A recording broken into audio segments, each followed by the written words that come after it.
नमस्ते दोस्तों। आज हम पढ़ने जा रहे हैं आलोक धनवा कवि की कविता पतंग।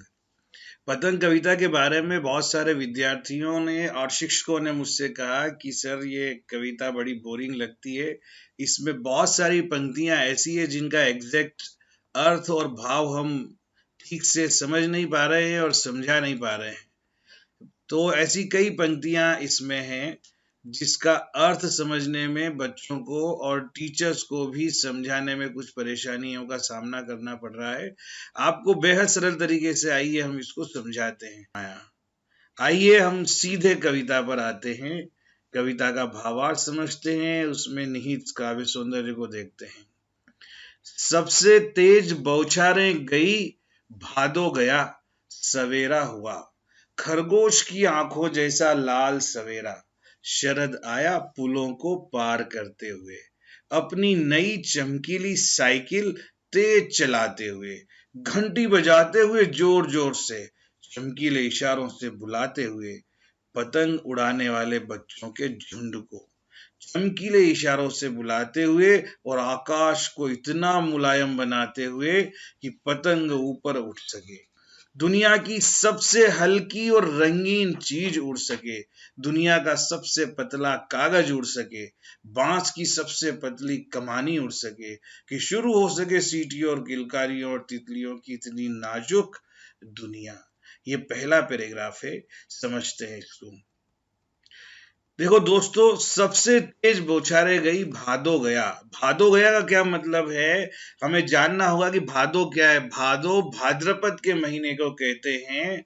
हमारा जो हिंदू कैलेंडर है उसके अनुसार हमारी संस्कृति में 12 महीने होते हैं, और वे 12 महीने कौन कौन से हैं। गुड़ी पड़वा से महीना शुरू होता है, सबसे पहले चैत्र, फिर वैशाख, चैत्र वैशाख ज्येष्ठ, ये तीनों गर्मी के महीने होते हैं। आषाढ़ से बारिश शुरू होती है।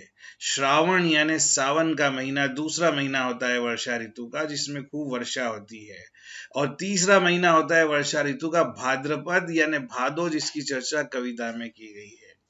तो आषाढ़ सावन भादो, उसके बाद आता है क्वार। क्वार उसको आश्विन भी कहते हैं, यहां से ठंड की शुरुआत हो जाती है ना। उसके बाद कार्तिक, अगहन, पौष और माघ, ये 12 महीने होते हैं। ठीक है।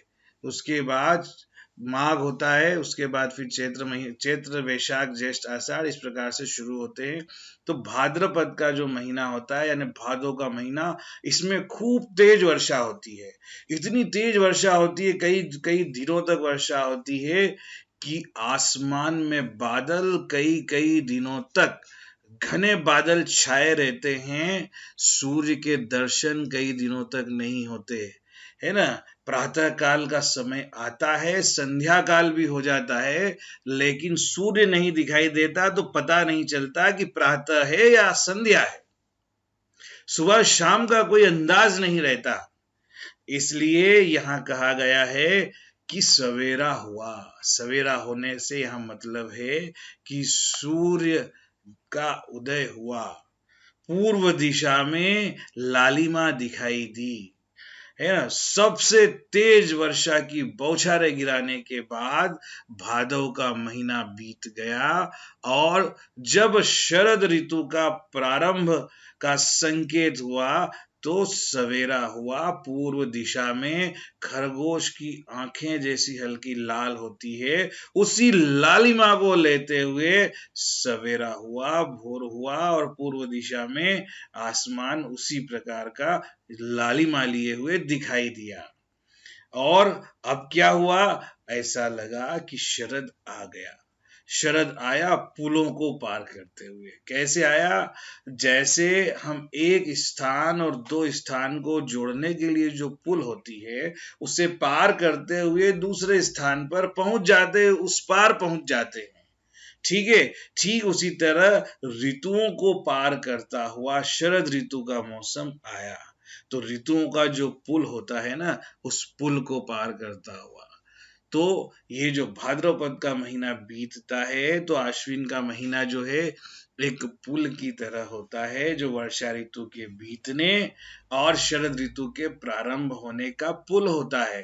तो शरद ऐसे कई पुलों को पार करते हुए आया, ठीक है, अर्थात शरद ऋतु की शुरुआत हो गई अपनी नई चमकीली साइकिल तेज चलाते हुए, है ना। अब सूर्य जब आया तो शरद ऋतु के सूर्य को अगर हम आंखों से देखते हैं तो ऐसे घूमते हुए दिखाई देता है जैसे साइकिल का पहिया दौड़ रहा हो, चल रहा हो, गति कर रहा हो। तो ये सूर्य नई चमकीली साइकिल को तेज चलाते हुए, चमचमाते हुए अ, उदय हुआ और घंटी बजाते हुए जोर जोर से। घंटी बजाने के से यहाँ क्या मतलब है, जिस प्रकार से कोई साइकिल लेकर आता है और दूसरों को ये बताने के लिए कि वो आ गया है, वो अपनी घंटी बजाता है, दूसरों को संकेत देता है। ठीक इसी प्रकार कई दिनों से जो भादों की तेज बौछारें थी, बारिश थी, उसमें पक्षियों का कलरव भी नहीं सुनाई दे रहा था, न बच्चों की किलकारियां सुनाई देती थी, क्योंकि न बच्चे खेलने के लिए जा पाते थे और न ही पक्षी कलरव कर पाते थे। तो इस प्रकार की ध्वनि यह वातावरण में अब सुनाई देने लगी, जैसे शरद ऋतु का मौसम घंटी बजा रहा हो। यहाँ मानवीकरण किया गया है, मौसम का मानवीकरण हुआ है, प्रकृति का मानवीकरण हुआ है। जो क्रियाएं मनुष्य में होती है, मानव में होती है, प्राणियों में होती है, उन क्रियाओं का आरोप प्रकृति के विभिन्न उपादानों पर लगाया गया है, इसलिए यहाँ पर मानवीकरण अलंकार है। फिर से हम थोड़ा सा देखते हैं इसको कि बहुत तेज बारिश करने वाली वर्षा की बौछारों का जो मौसम था, वह भादव का महीना बीत गया। कई दिनों से नहीं दिखाई देने वाला सूर्य जब उदय हुआ तो सवेरा का आभास हुआ, भोर का आभास हुआ और खरगोश की आंखों की तरह हल्की लालिमा लिए पूर्व दिशा में सूर्य का उदय हुआ, शरद ऋतु का प्रारंभ हुआ। वैसे ही जैसे पुल को पार करके कोई दूसरे किनारे पर जाता है, ऐसे ही शरद ऋतु का मौसम वर्षा के महीनों के पुलों को पार करते हुए अब प्रवेश कर गया शरद ऋतु में। अपनी नई चमकीली साइकिल तेज चलाता हुआ सूर्य पक्षियों के कलरव और विभिन्न प्रकार के बच्चों की जो है आवाजें वातावरण में गूंजने लगी, तो ऐसा लगा कि सूर्य अपनी साइकिल को तेज चला रहा है और पक्षियों के कलरव से और वातावरण जो गुंजित है उससे ये संकेत मिल रहा है कि अब बच्चों को पतंग उड़ाने के लिए बाहर आना चाहिए। तो संकेत किसको मिल रहा है, चमकीला इशारा किसकी तरफ है, उन बच्चों की तरह जो पतंग उड़ाने वाले हैं। उनको अपने चमकीले इशारों से शरद ऋतु बुला रही है और शरद ऋतु की जो साइकिल है वो सूर्य भी उन्हें आमंत्रित कर रहा है। कैसे आमंत्रित कर रहा है, उसके लिए उसने वातावरण बनाया। पतंग उड़ाने के लिए क्या क्या चीज जरूरी है, भाद्रपद का महीना जो बारिश का महीना होता है, पूरे वातावरण में धरती से लेके आसमान तक बहुत अधिक अत्यधिक नमी हो जाती है। उस नमी में आप पतंग नहीं उड़ा सकते, तो उस वातावरण को कैसा बना दिया है शरद ऋतु के आने पर, पतंग उड़ाने वाले बच्चों के झुंड को जब इशारे से बुलाया जा रहा है तो उससे पहले ही आकाश को मुलायम बना दिया गया है। मुलायम बनाने का तात्पर्य यह है कि आसमान की नमी समाप्त हो गई है, सूर्य की किरणों ने वातावरण की नमी को सोख लिया है और हल्की फुल्की हवा चलने लगी है, जिससे कि पतंग को उड़ाया जा सके, पतंग ऊपर उठ सके, जो दुनिया की सबसे हल्की चीज है। अगर आसमान में कागज और पतंग को उड़ाना है तो वह कागज जिससे पतंग बनाई जाती है वो सबसे हल्का कागज होता है, और उसके अंदर जो कमानी लगाई जाती है बांस की, वो बांस की सबसे पतली जो कमानी होती है उसी को उसमें लगाया जाता है। तो यहाँ तात्पर्य यह है कि ऐसे वातावरण का निर्माण हो गया है, सृष्टि हो गई है, जिसमें दुनिया की सबसे हल्की वस्तु अर्थात हल्के कागज से और रंगीन कागज से बनी हुई पतंग और आसमान में उड़ सके, जिसमें बांस की बहुत ही पतली कमानी लगी हुई है, वो कमानी भी आसमान में उसके साथ उड़ सके, और फिर से बच्चे खुशियों के मारे चिल्ला उठे, सीटियां बजाए, किलकारियां करे, और फिर से वातावरण में तितलियां भी उड़ती दिखाई दे।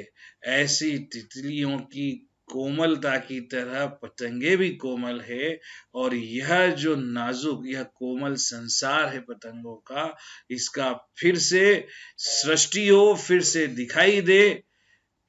इसलिए सूरज जो है आसमान को इस लायक बना रहा है, और शरद ऋतु के मौसम का आगमन हो गया है। आगे बहुत ही सुंदर कल्पना है कवि की। ये बहुत इंपॉर्टेंट अगला जो पैराग्राफ है बच्चों, ये बहुत महत्वपूर्ण है, कई बार परीक्षा में आया है, हो सकता है इस बार भी आए। जन्म से ही वे अपने साथ लाते हैं कपास, पृथ्वी घूमती हुई आती है उनके बेचैन पैरों के पास। क्या मतलब है इसका? इसका तात्पर्य यह है कि जो विशेषताएं कपास में होती है, वे सारी विशेषताएं बच्चों में होती है। कपास देखने में एकदम सफेद, शुद्ध और निर्मल होता है, वैसे ही बच्चों का मन छल कपट रहित होता है, निर्मल होता है। कपास सबसे हल्की वस्तु है, वैसे ही बच्चों का जो वजन है, उनका जो शरीर है, वह भी कोमल है। कपास को जब दबाओगे तो पूरा कपास अंदर से भी कोमल दिखा रहे, अनुभूत होगा, उसका एहसास होगा। ठीक वैसे ही बच्चों का जो हृदय होता है, उसमें भी कोमल भाव विद्यमान रहते हैं। इसका मतलब यह है कि बच्चों से कपास की जो तुलना की गई है, ये बिल्कुल सही की गई है। तो यहाँ इसका क्या तात्पर्य है कि बच्चे जन्म से ही अपने साथ में कपास की तरह कोमलता, निर्मलता और मुलायम होने का गुण लेकर आते हैं, जिससे कि पृथ्वी पर जब वो दौड़ते हैं तो उनके लचीले शरीर और कोमलता की वजह से जो संतुलन बन जाता है, उससे ऐसा लगता है कि बच्चे पृथ्वी के पास नहीं जा रहे हैं, वो दौड़ भाग नहीं कर रहे हैं, पृथ्वी स्वयं उनकी कोमलता को स्पर्श करने के लिए आ रही है। ये कवि की कल्पना है। और जब वे दौड़ते हैं बेसुध, छतों को नरम बनाते हुए, दिशाओं को मृदंग की तरह बजाते हुए, जब वे पेंग भरते हुए चले आते हैं, डाल की तरह लचीले वेग से अक्सर। यहाँ तात्पर्य यह है कि जब बच्चे पतंग उड़ाने में इतने मगन हो जाते, इतने एकाग्र हो जाते हैं कि उनका जो शरीर है, कोमल शरीर, वह अपने संतुलन की वजह से छतों की कठोरता को एहसास नहीं करता। अर्थात छतों की जो कठोरता है, उस कठोरता का एहसास बच्चों को इसलिए नहीं होता क्योंकि उनका ध्यान, उनका मन पतंग उड़ाने में इतना एकाग्र हो जाता है कि छत पर दौड़ भाग करते हुए बच्चे कठोरता को भूल जाते हैं। तो ऐसा लगता है जैसे कि बच्चों ने उस छत को नरम बना दिया है।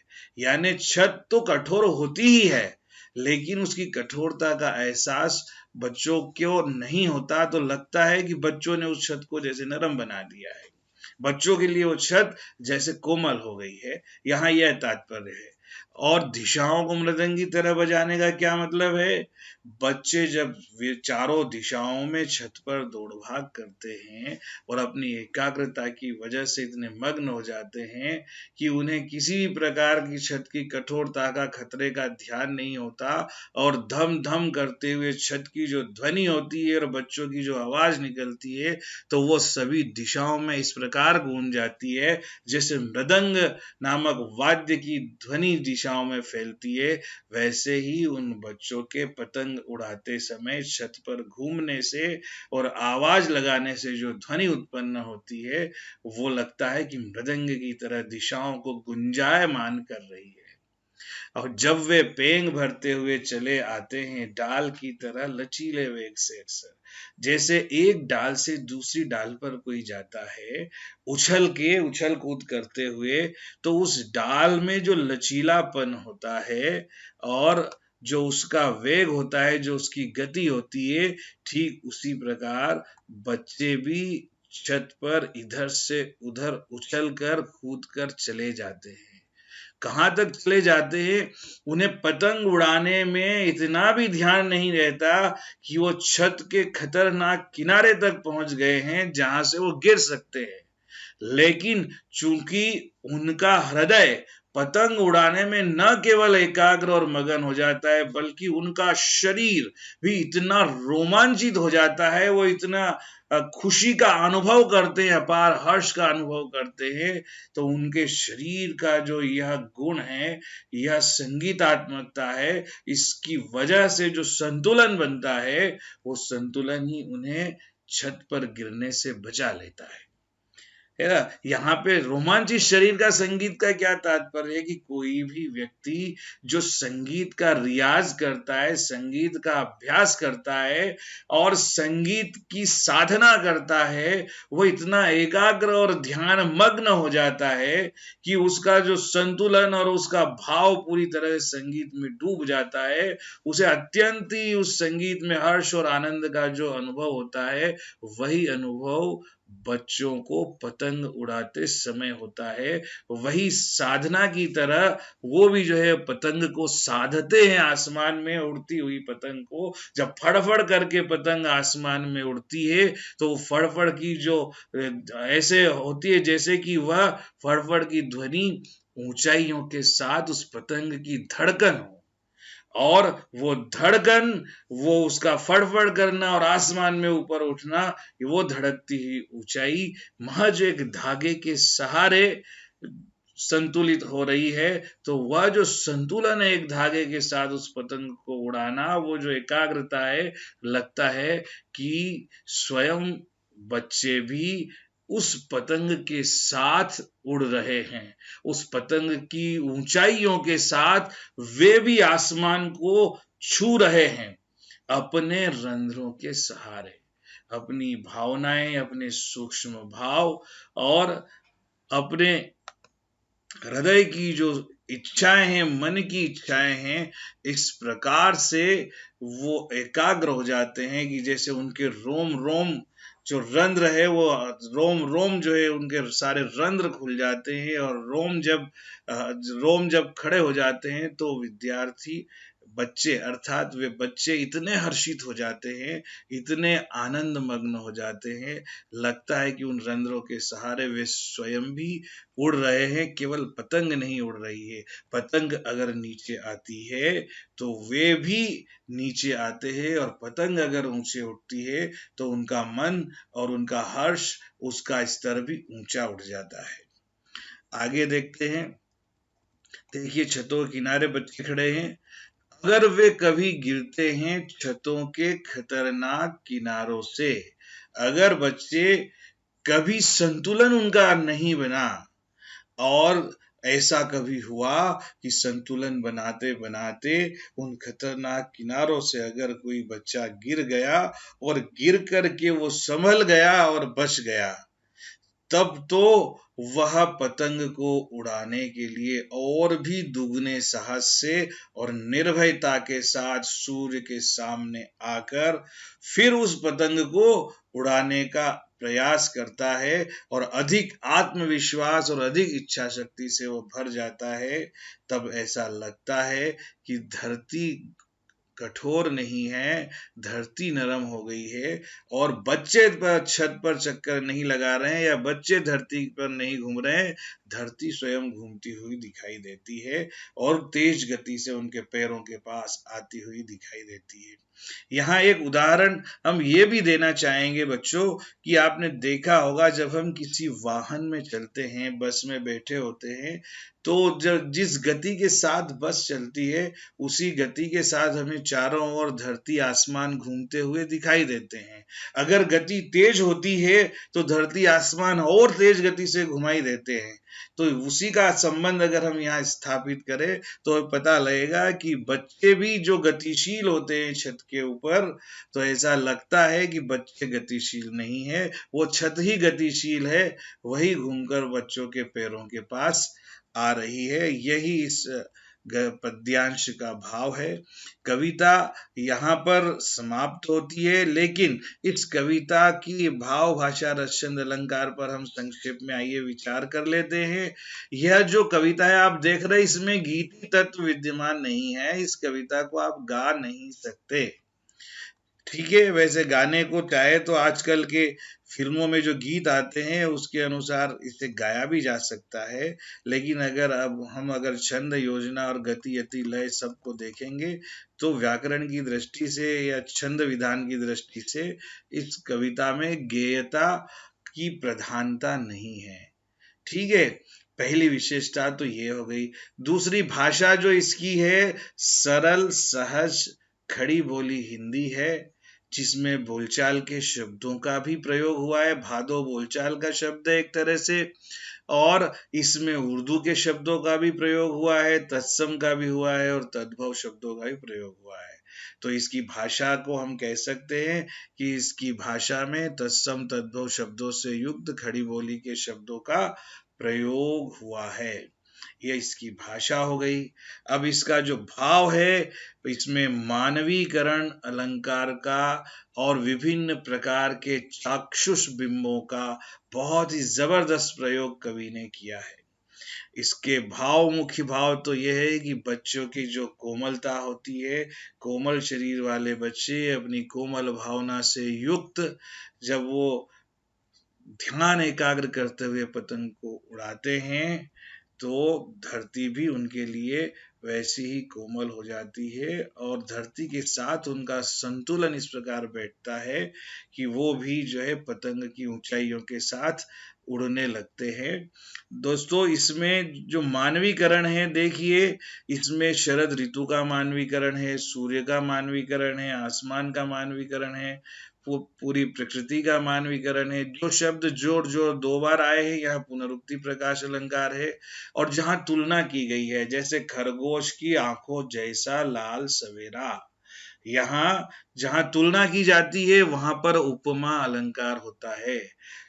जब एक वस्तु की दूसरी वस्तु की तुलना होती है, एक वस्तु से दूसरे वस्तु की किसी गुण या समानता के कारण, वहां पर उपमा अलंकार होता है।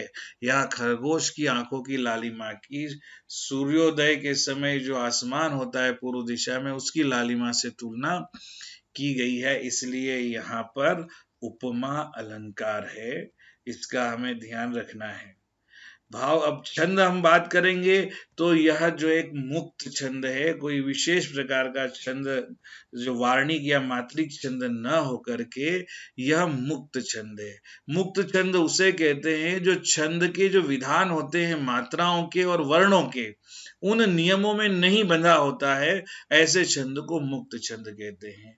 जो जो छंद मात्राओं से बंधा होता है उसमें मात्राओं की गिनती निश्चित होती है, और जो वार्णिक छंद होता है वर्णों से बंधा होता है उसमें वर्णों की गिनती निश्चित होती है। इसमें न वर्णों की गिनती निश्चित है न मात्राओं की, इसलिए ऐसे छंद को हम मुक्त छंद कहते हैं। ठीक है, तो भाव हो गया, भाषा हो गया, ये जो रस है इसमें हम शांत रस कह सकते हैं। बच्चों की बात है तो आप इसमें जो है वात्सल्य रस भी कह सकते हैं, लेकिन शांत रस की प्रधानता है। शांत रस जहां होता है वहां प्रसाद गुण होता है।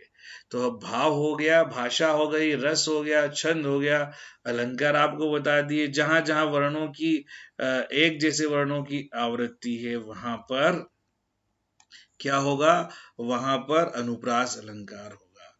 देखिए, दिशाओं को मृदंग की तरह बजाना है ना, यहाँ भी एक प्रकार की तुलना है, यहाँ पर भी उपमा अलंकार का प्रयोग हुआ है।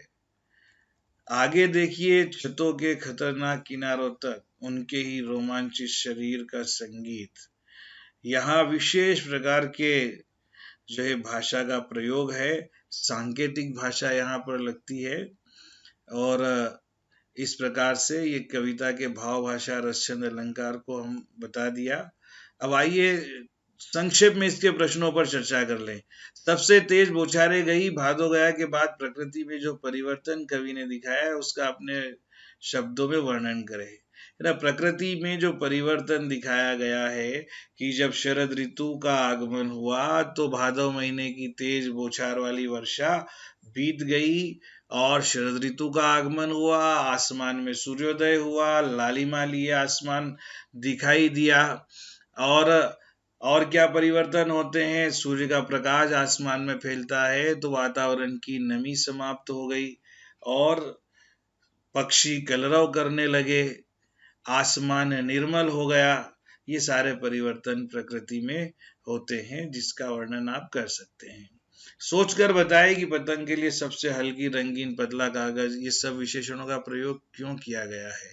ये इसलिए किया गया है कि वातावरण में, आसमान में उड़ाने के लिए जो भी वस्तु होगी जिसका हम चयन करेंगे, वो कागज हो या कोई रंगीन वस्तु हो या पतला कागज हो या कमानी हो, हम उसी का चयन करेंगे जो सबसे अधिक हल्की होती है, क्योंकि जो चीज जितनी अधिक हल्की होगी वह उतनी ही अधिक आसमान में ऊंचाइयों की ओर जाएगी। इसलिए यहाँ पर सबसे अधिक, सबसे पतला, सबसे हल्का विशेषण का प्रयोग किया है, क्योंकि इस विशेषण का प्रयोग करने से स्पष्ट होता है कि जो सबसे ज्यादा हल्का होगा वो सबसे ज्यादा ऊंचाई पर जाएगा और वो सबसे अधिक उड़ने के लिए उपयुक्त भी होगा। मुझे लगता है यही इसका सटीक उत्तर है। ये बिंब स्पष्ट करे, व्याख्या में हम लोग बिंब वगैरह बता चुके हैं कि सबसे तेज बौछारें गई भादो गया। यहाँ चाक्षुष बिंब का बहुत बढ़िया प्रयोग किया गया है। ठीक है, खरगोश के आंखों की तुलना लाल सवेरे से की गई है। शरद ऋतु जो है पुलों को पार करते, जैसे कोई पुल को पार करते हुए आता है, या मानवीकरण अलंकार है शरद ऋतु में। और चमकीली साइकिल को तेज चलाना, यह भी एक प्रकार का चाक्षुष बिंब है। आगे हम देखते हैं बच्चों, मुख्य प्रश्न उत्तर। जन्म से ही वे अपने साथ लाते हैं कपास। कपास की तुलना आपको भावार्थ के समय बताई गई है बहुत अच्छे से, फिर भी चाहे तो एक बार चर्चा कर सकते हैं कि कपास जितनी कोमल होती है, वजन में हल्की होती है और सफेद, शुद्ध, स्वच्छ, निर्मल दिखाई देती है, इसी प्रकार से बच्चों का मन भी कोमल होता है, उनका शरीर भी कोमल होता है, उनकी भावनाएं भी कोमल होती है और उनका हृदय छल कपट से युक्त होता है, छल कपट से मुक्त होता है। ये सारे संबंध जो है कपास के साथ बच्चों के बनते हैं। पतंगों के साथ साथ वे भी उड़ रहे हैं, बच्चों का उड़ान से कैसे संबंध बनता है। भाई, पतंग उड़ती है फड़फड़ करती हुई, तो जैसे पतंग धड़कती है आसमान में तो बच्चों का हृदय भी उतनी ही ऊंचाई पर अनुभव करके धड़कने लगता है, बच्चों की धड़कनें भी वैसे ही बढ़ जाती है और उनका शरीर पूरा रोमांचित हो जाता है। वो छत की कठोरता को सब कुछ भूल करके केवल पतंग के साथ ही एकार हो जाते हैं, यही इसका तात्पर्य है। दिशाओं को मृदंग की तरह बजाने का क्या तात्पर्य है। जिस तरह से मृदंग बजता है तो उसकी ध्वनि सभी दिशाओं में गुंजायमान हो जाती है, ठीक उसी प्रकार जब बच्चे छत पर घूमते हैं, किलकारियां करते हैं, तो बच्चों की आवाज और छत पर उनके कदमों से होने वाली धम धम की आवाज ऐसी होती है जैसे कि मृदंग बज रहा हो, और वो भी सभी दिशाओं में फैल जाती है। जिधर देखो हर जगह की छतों पर चारों ओर बच्चों की ही दुनिया, बच्चों की ही आवाज, और इस प्रकार से हर तरह गुंजायमान होती है जैसे मृदंग की आवाज। यही यहाँ पर इस मृदंग की तरह बजाने का तात्पर्य है। जब पतंग सामने हो तो छतों पर दौड़ते हुए क्या आपको छत कठोर लगती है? जब पतंग सामने होती है, ध्यान उधर होता है लक्ष्य की ओर, तब कठोर छत कठोर तो होती है, लेकिन उसके कठोर लगने का आभास नहीं होता, क्योंकि व्यक्ति को आभास और अनुभव वही होता है जहां उसका ध्यान होता है। खतरनाक परिस्थितियों का सामना करने के बाद आप दुनिया की चुनौतियों के सामने स्वयं को कैसा महसूस करते हैं? देखिए, ये इस कविता का बहुत ही मुख्य संदेश है कि बच्चा अगर छत पर गिरते हुए संतुलन खो बैठता है और गिरकर भी अगर बच जाता है, तो हम जिस परेशानी से एक बार निकल जाते हैं सफलतापूर्वक, जिस संघर्ष को से हमें हम विजयी हो जाते हैं, तो दोबारा हमारा आत्मविश्वास बढ़ जाता है, हमारे हृदय की इच्छा शक्ति और आत्मविश्वास में वृद्धि हो जाती है। इसलिए और बड़ी चुनौती का सामना करने के लिए हम स्वयं को उपयुक्त महसूस करते हैं और फिर से दोबारा बड़ी चुनौती के लिए हम तैयार हो जाते हैं। यही इसका उत्तर है। इसी के साथ विद्यार्थियों, हमारा ये पतंग कविता का पाठ यहीं पर समाप्त होता है। निश्चित रूप से कोई कमी अगर रही है तो आप जरूर बताएं, हम उसको कमेंट्स में ही दूर करने का प्रयास करेंगे। और आपसे एक विनम्र अनुरोध है कि इस कविता आपको कैसी लगी कमेंट्स बॉक्स में ही कमेंट्स जरूर आप दें, लाइक करें, शेयर करें। जितने अधिक सब्सक्राइबर होंगे और आप शेयर करेंगे, उतना ही हमारा उत्साह वर्धन होगा और हमें लगेगा कि हमारे प्रयास, हमारी मेहनत सार्थक हो रही है। तो और अधिक उत्कृष्टता के साथ और अधिक प्रभावशीलता के साथ अगले वीडियो में हम आपके सामने प्रस्तुत होंगे। नमस्ते, धन्यवाद, जय भारत।